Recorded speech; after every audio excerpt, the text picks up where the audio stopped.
একদিন সকালে ছোট্ট রবিন বাবার সাথে গ্রামে মাঠে গেল। আকাশ ছিল নীল, চারপাশে সবুজ ধানের ক্ষেত। রবিনের সাথে ছিল তাদের প্রিয় গরু গুঁই আর তিনটে দুষ্ট ছাগল টুনু, মনু আর ঝুনু। ঝুনু দৌড়ে ধান খেতে ঢুকে পড়ল।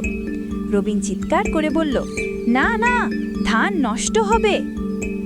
বাবা হাসলেন, দেখো, প্রাণীদের ভালোবাসতে হবে, কিন্তু শিখাতেও হবে কোনটা ঠিক। রবিন দৌড়ে গিয়ে ঝুনুকে নিয়ে এলো, মুখে হাসি।